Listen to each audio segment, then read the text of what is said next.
Halo teman-teman semua, perkenalkan nama saya Destri Aryani, mahasiswi program studi ilmu komunikasi dari Universitas Amikom Yogyakarta. Kali ini saya bersama partner saya, Iqbal Syahriza, mahasiswa Prodi Ilmu Komunikasi, Universitas Amikom Yogyakarta.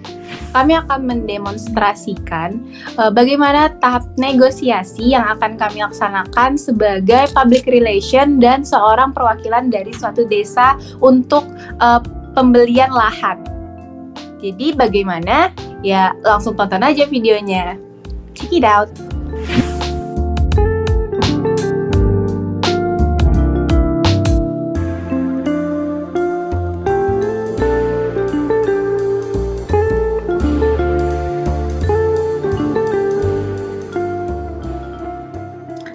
Halo, selamat siang Pak. Saya Mbak Desti yang waktu itu survei di desa Bapak. Gimana nih Pak kabarnya?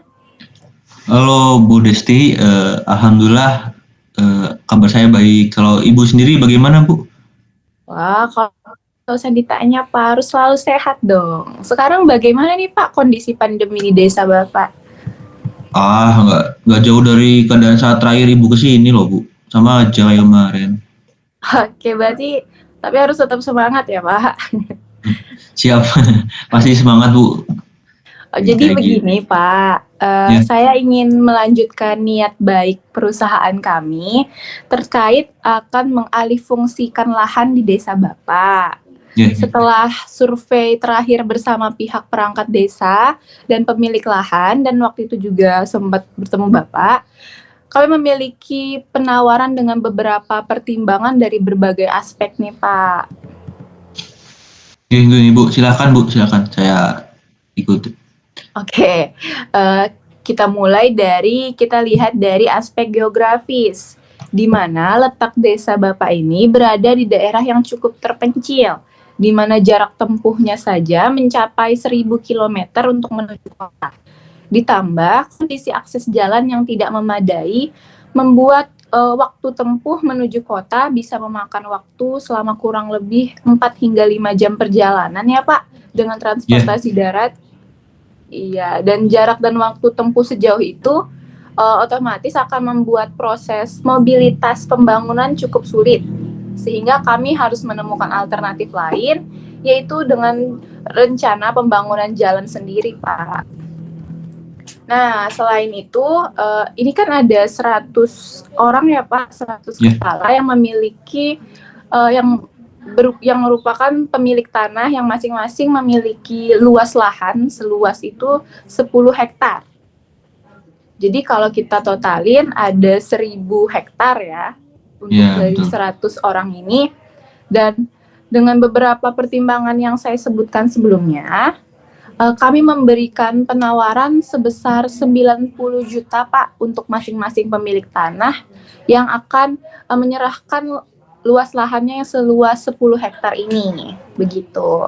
Waduh Bu, ini 90 juta untuk 10 hektar ya Bu? Iya benar. Ya berarti kalau dihitung-hitung per hektar tanahnya yang kami punya itu dihargai Rp9.000 Bu? Ya benar. Ya, apa itu tidak terlalu murah Bu? Ya kan mengingat ya, sebagian lahan ini juga kita gunakan sebagai sumber mata pencaharian dari masyarakat desa kami Bu. Oke Pak, sebelumnya kita juga udah ketahui bahwa lahan yang digunakan sebagai mata pencaharian utama itu luasnya tidak lebih dari 5% dari total luas lahan. Dan untuk setiap pemilik tanah yang mata pencahariannya terdampak, akan kami berikan tambahan komisi sebesar 5% dari harga jual yang akan kami tawarkan sebelumnya. Bagaimana Pak? Ini harganya nggak bisa naik lagi Bu. Ya terlepas dari kepemilikan kami ya Bu, sebagai pemilik lahan dari masyarakat juga kan. Ya lahan ini kan bagian dari kehidupan kami juga Bu. Nah selain akan menjadi perkebunan dan kelapa sawit dan pembangunan pabrik juga akan dilakukan di lahan ini. Ya kami juga khawatir nih Bu, dengan perubahan fungsi lahan ini akan mempengaruhi kelestarian alam hutan kami Bu. Oke. Dengan kondisi dan pertimbangan yang sebelumnya telah saya sampaikan, kami juga tidak bisa memberikan kenaikan yang signifikan, Pak, karena kami sudah merancang untuk harga ini tuh juga sudah termasuk worth it begitu. Untuk pengelolaan lingkungan sendiri, Bapak tidak perlu khawatir karena perusahaan kami memiliki komitmen di mana kami menerapkan fungsi AMDAL, Pak. Jadi di mana zat-zat berbahaya dari limbah dan sebagainya akan dikelola secara maksimal oleh tim ahli kami agar mengurangi resiko dampak buruk terhadap lingkungan sekitar gitu, Pak. Oh, baik Bu. Kalau untuk soal itu saya bisa dimengerti ya Bu. Nah, namun apakah ada benefit lain Bu yang perusahaan Ibu itu tawarkan kepada masyarakat kami Bu? Oh, tentu aja, Pak. Mengingat lahan ini kan nantinya akan dibangun untuk menjadi sebuah lahan industri. Pihak desa juga akan merasakan keuntungan lain kok, Pak. Perusahaan kami akan membuka cukup banyak lowongan pekerjaan yang bisa dimanfaatkan oleh masyarakat desa. Nah, selain itu, pembangunan fasilitas seperti akses jalan juga akan turut dirasakan masyarakat pastinya. Pembangunan tersebut tentu akan berdampak besar pada proses mobilitas desa.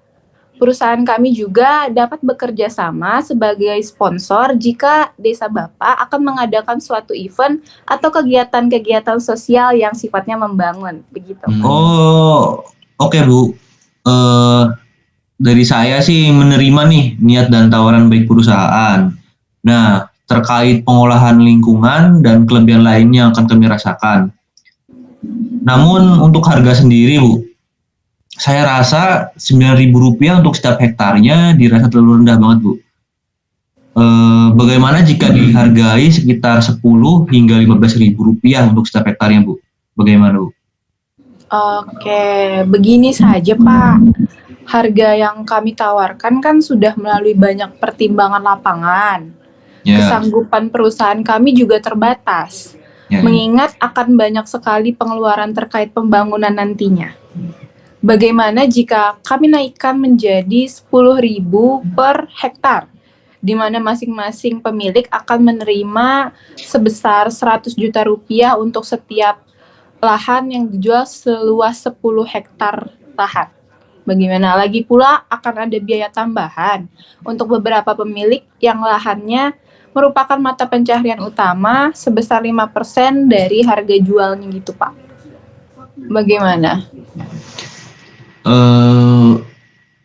Saya rasa penawaran yang ini lebih baik dari yang sebelumnya Bu. Terus kan ditambah akan ada manfaat lain yang akan masyarakat kami terima gitu loh, karena adanya perusahaan ini Bu. Oh, tepat sekali Pak. Alhamdulillah ya Pak, karena kita sudah mencapai kesepakatan untuk negosiasi ini.